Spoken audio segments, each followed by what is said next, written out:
Récemment, il y a eu une augmentation des discussions par rapport aux high value men, high value women, une augmentation de la visibilité par rapport aux sugar daddies, sugar babies, et de manière générale, des relations qui apparemment sont très fortement par intérêt que pour autre chose. Et du coup, aujourd'hui, j'avais envie de me joindre à la conversation en parlant de ces relations d'amour transactionnel, mais en étendant un petit peu sur la notion de l'amour en général et de l'engagement. Si c'est quelque chose qui semble t'intéresser, je veux d'abord faire le petit disclaimer que... Premier disclaimer, c'est sur ma perruque, je sais pas pourquoi, elle se voit grave, elle recule, enfin bref, on voit qu'elle est pas bien posée, ne faites pas attention à ça. La plupart de cette vidéo va être d'un point de vue chrétien. Toutes mes vidéos le sont, mais celle-là plus que les autres. Je pense que de toute façon la plupart des personnes qui s'abonnent sont chrétiennes, mais bon, si, juste parce que t'es chrétien, c'est pas pour autant que tu vas être d'accord avec tout ce que je veux dire, mais si tu n'es pas chrétien, je pense que c'est sûr que tu vas être en désaccord. Cela étant dit, si tu veux quand même rester, tu es le bienvenu, mais c'est à ta propre discrétion. Let's get into it.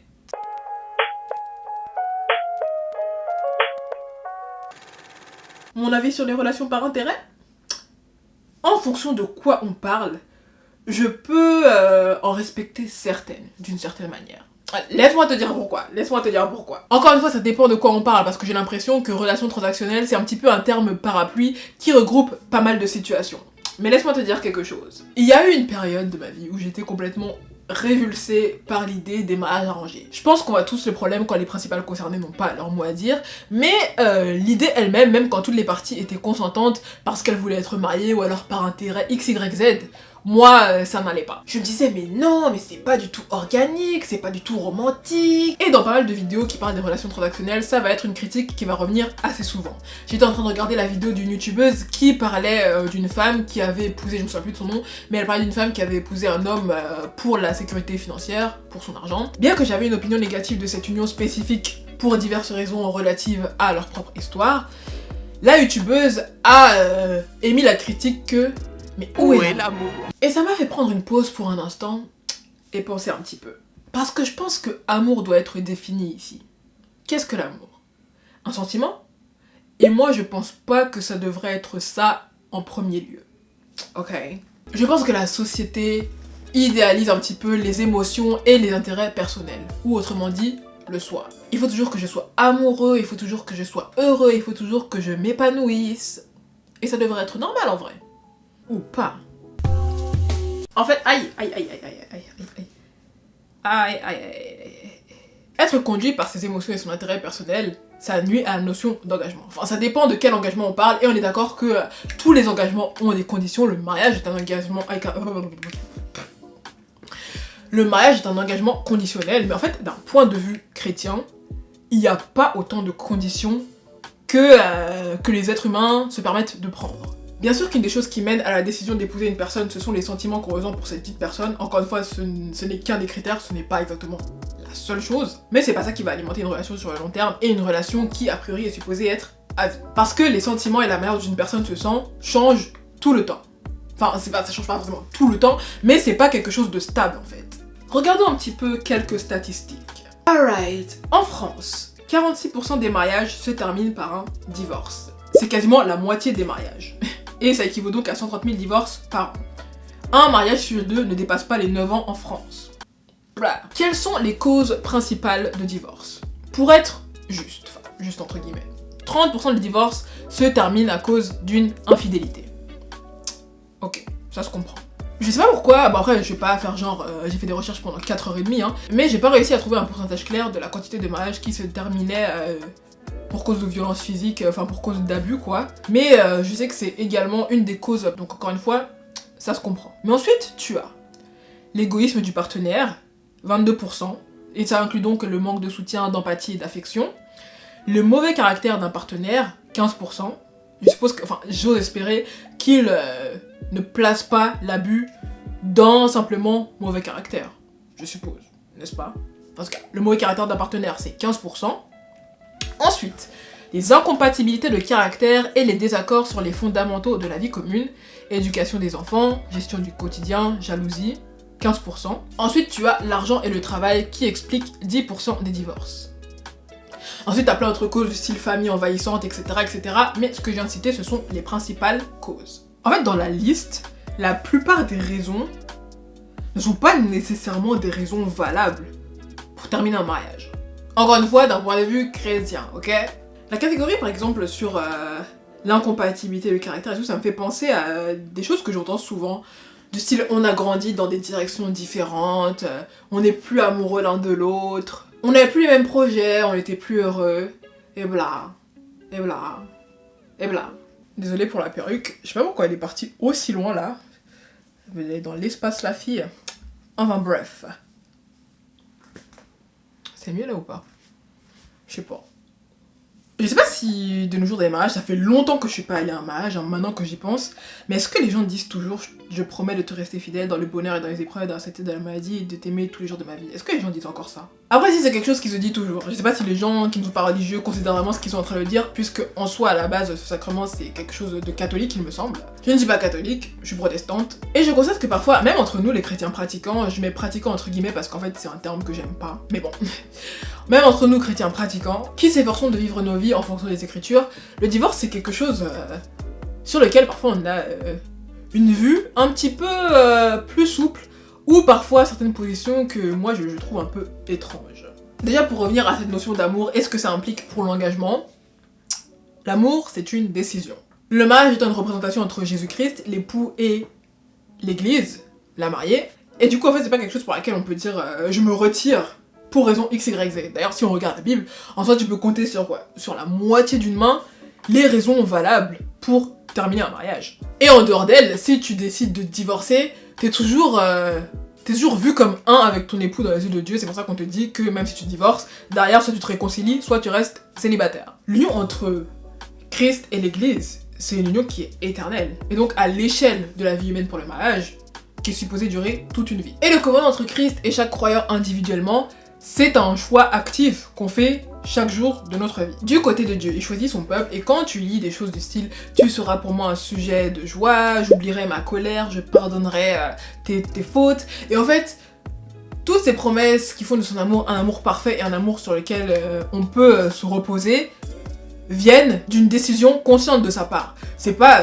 il se cognait la tête un jour et il est devenu amnésique, il se souvient plus de nos fautes. Il choisit de ne plus s'en souvenir, il choisit de nous pardonner et il choisit de nous aimer. De la manière du côté du croyant, même si c'est une tâche à laquelle on échoue pas mal de fois, quand on se lève, ça doit être un choix de choisir Jésus tous les jours, de renier sa chair, de renier le monde, de vivre sa vie contrairement à notre nature propre, tu vois. Et tout ça, c'est vu comme aimer Dieu. Tu vois comment cette relation, cet amour, c'est pas quelque chose qui t'arrive entre guillemets. C'est pas du style il est amoureux de nous, on est amoureux de lui, en fait il y a eu un coup de foudre et on se laisse porter toute la relation par ce sentiment de coup de foudre. Et bien sûr que Dieu, quand il veut et dans sa sagesse, il nous remplit de joie, il nous remplit de paix, il nous remplit de sécurité, mais tu seras d'accord avec moi pour dire qu'en tant que croyant, tu ne te sens pas comme ça, tu te sens pas en paix, dans la joie, tout le temps, t'es d'accord avec moi? Mais peu importe comment on se sent, on n'agit pas sur nos émotions ou sur notre état d'âme du moment, mais on continue de marcher avec Dieu parce que on le connaît. Dieu n'est pas une émotion ou un ressenti. Et c'est quelque chose que j'ai remarqué dans la Bible et que d'ailleurs j'ai parlé un petit peu dans ma vidéo précédente. C'est pas que j'en ai parlé, mais c'est que j'ai lu le post d'un pasteur américain qui s'appelait Mike Winger sur la gratitude. Parfois quand on lit des passages de la Bible qui nous disent d'être reconnaissant envers l'Éternel, d'aimer l'Éternel, de louer l'Éternel, de se réjouir dans l'Éternel, on peut parfois lire un petit peu ces passages comme des émotions propres, du style voilà, soit je suis reconnaissant, soit je ressens de l'amour pour l'Éternel, soit je suis heureux et tout, soit c'est pas moi et donc limite un petit peu tant pis quoi. En fait ce sont des commandements, et quand on te commande de faire quelque chose, ça implique que tu dois agir. Même si tu es dans une place d'ingratitude, tu sens que toi dans la vie tu es un éternel ingrat, bah sois reconnaissant en fait. Identifie toutes tes bénédictions, dis merci à l'Éternel à haute voix, chante des chants, loue l'Éternel même quand dans ton esprit vis-à-vis de l'Éternel ça va pas, même si parfois ta tête te ment un petit peu par rapport à qui il est, fais tout ça, choisis quand même de l'aimer. Et tu vois, moi je pense que c'est le genre d'amour duquel on parle quand on lit par exemple le sacrement du mariage. Je promets de t'aimer tous les jours de ma vie. En soi c'est pas juste un sentiment.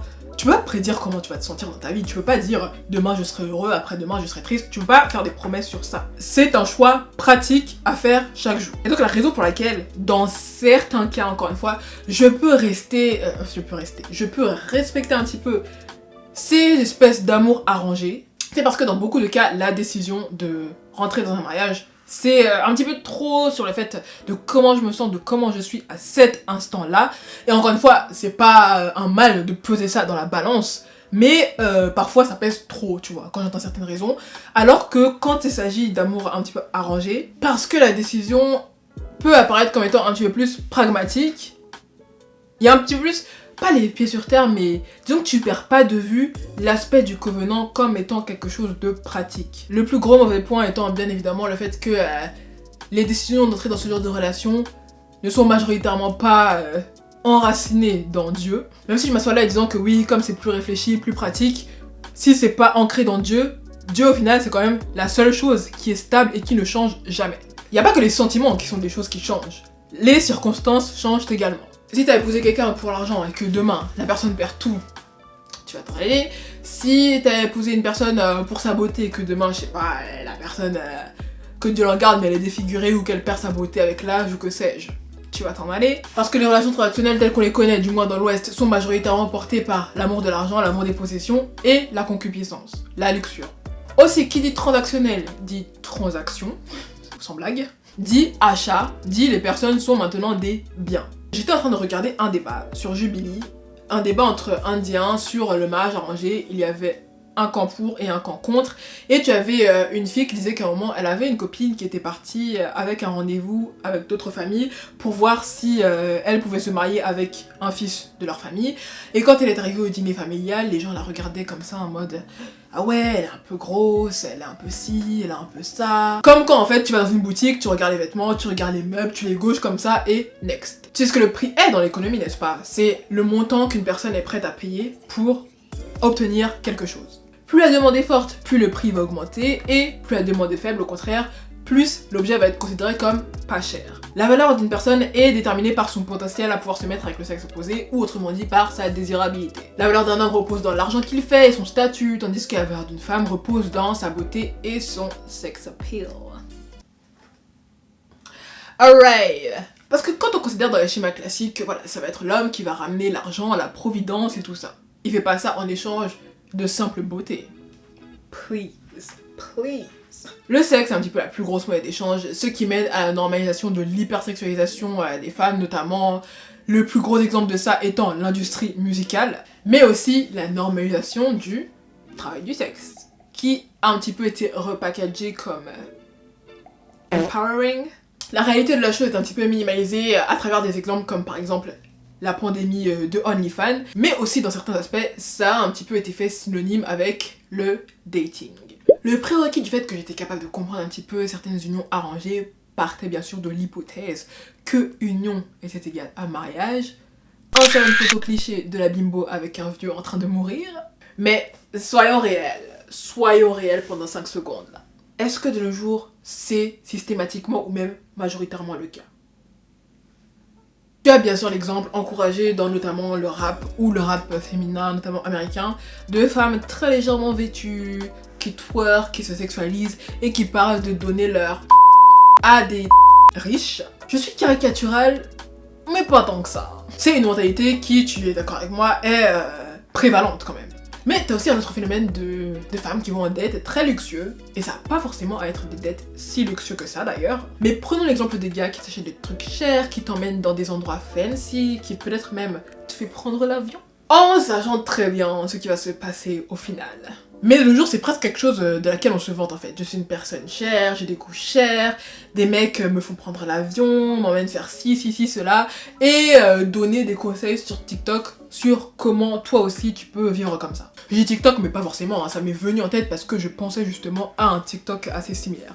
Comment trouver des gars riches en allant dans des lieux haut placés justement pour pouvoir les approcher, ou alors plutôt te faire approcher, et qu'ils t'emmènent ensuite dans des dates. Ce qui est une pratique connue dans le monde de l'escorting, qu'on appelle freestyling. Juste parce que t'appelles pas ça travail du sexe, que tu donnes un autre nom ou peu importe, ça veut pas dire que pour autant c'est pas ça, tu vois. Et j'ai vu plein de fois le même genre de délusion avec OnlyFans. Tu avais une fille qui disait qu'elle s'était fait plein d'argent en commençant un OnlyFans, et elle disait que non mais t'inquiète pas, c'est pas du travail du sexe, c'est pas de la prostitution ou peu importe, parce qu'en fait la seule chose que je fais c'est que je mets des photos de moi en bikini sur ma page. Ou alors une autre célébrité récemment qui, en disant qu'elle commençait un OnlyFans, les gens la charriaient un petit peu et elle dit non mais de toute façon c'est rien parce que tout ce que je fais c'est poster des photos de mes pieds. Mais en fait le truc c'est que peu importe si tu te dénudes ou pas, peu importe ce que tu postes, à partir du moment où tu postes ton image dans le but que les personnes qui achètent cette image s'excitent sexuellement dessus, c'est du travail du sexe en fait. Fais-le si t'as envie, mais c'est ce que tu fais, tu vois. Le sexe étant une monnaie d'échange, c'est aussi un petit peu presque inhéremment patriarcal. Parce que ça renforce finalement l'idée que c'est un acte duquel l'homme tire plaisir tandis que la femme le subit.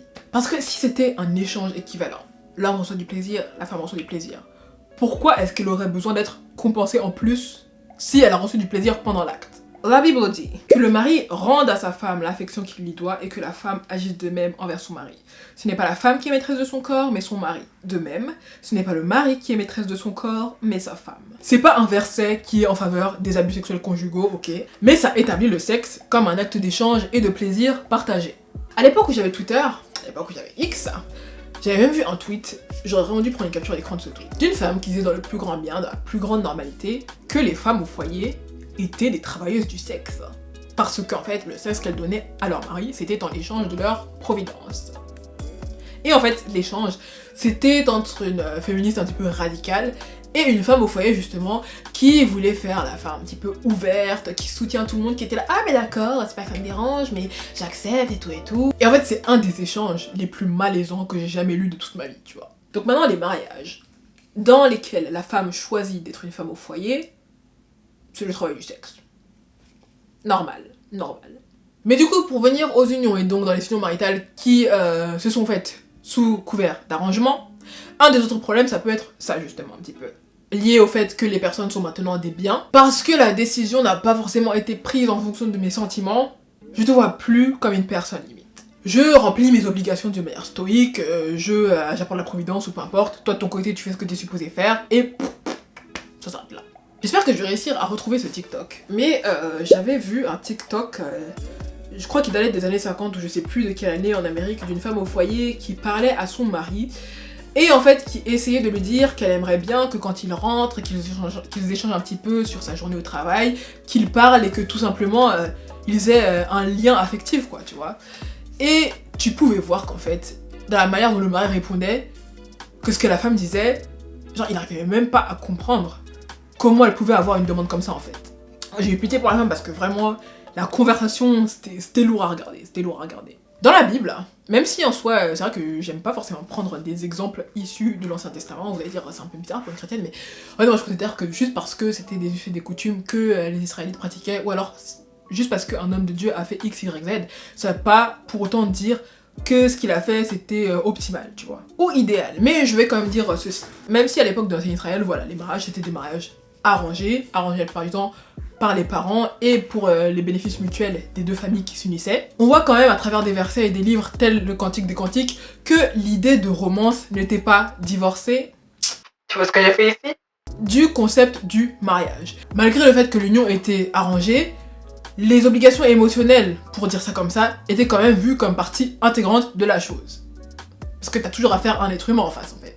Voilà, petit aparté, maintenant je suis pas du tout en train de faire des fantaisies par rapport à ce qu'était le mariage à l'époque de l'ancien Israël. Je ne suis pas non plus en train de dire que de manière générale c'était mieux avant, j'aimerais bien retourner dans le bon vieux temps. Le temps où le mariage c'était la seule option pour la femme. Le temps où elles étaient forcées à être dépendantes de leur partenaire pour la sécurité financière. Le temps où elles étaient bloquées dans l'union, peu importe s'il y avait des abus ou Dieu sait quoi d'autre. Le temps où le faible taux de divorce n'était pas représentatif du fait que les mariages étaient à succès, mais que divorcer c'était quasiment impossible. Ou très mal vu. Peu importe si on veut avoir un mariage arrangé ou organique, peu importe la façon dont on voit la relation avec son partenaire, avoir le choix et également avoir le choix de partir devrait toujours être la norme. Mais cela étant dit, je crois que si tu es un chrétien, ça veut certainement pas dire que ton mariage sera parfait, ou même que ça va se terminer pour des raisons autres que la mort d'un ou des deux conjoints. On devrait quand même avoir en tête que malgré le fait que voilà, les émotions, l'attraction qu'on a par rapport à une personne et voilà, tout cet aspect sentimental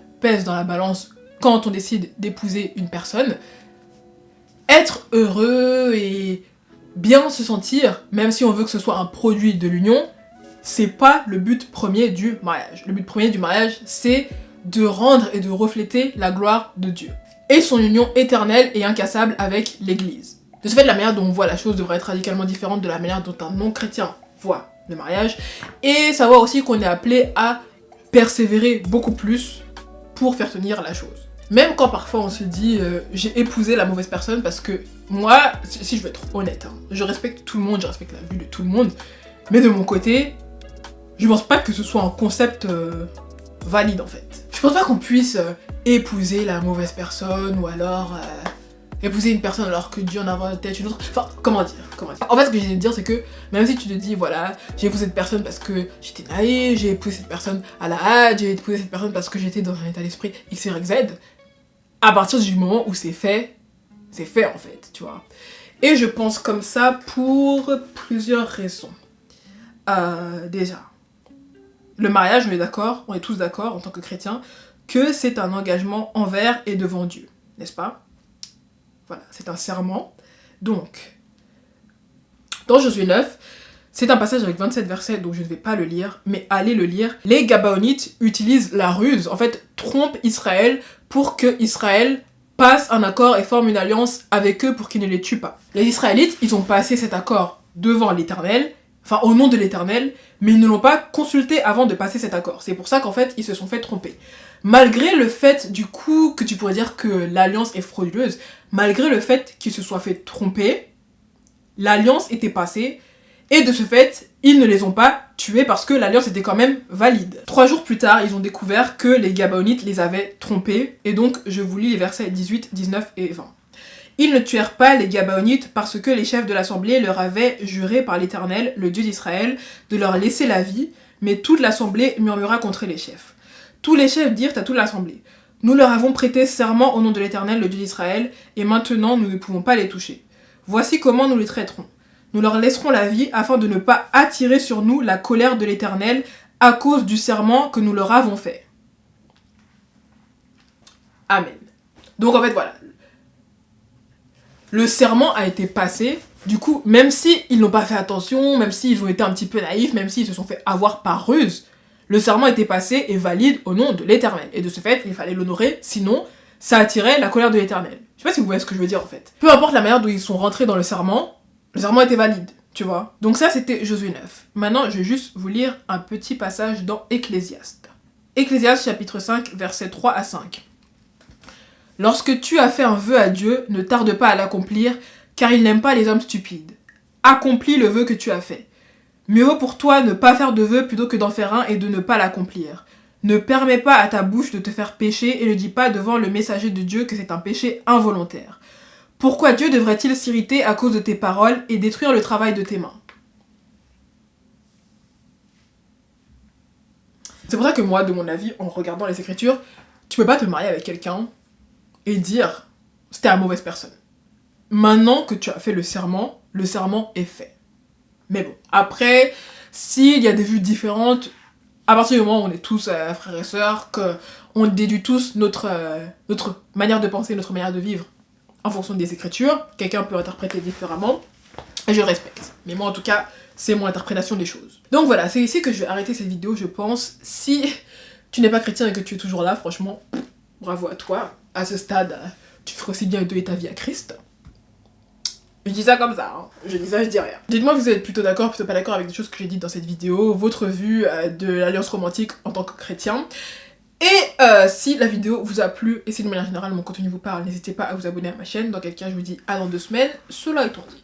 Si vous n'étiez là que pour du bon temps et non pas pour longtemps, j'espère que vous avez trouvé ce que vous étiez venu chercher et dans ce cas là je vous dis au revoir.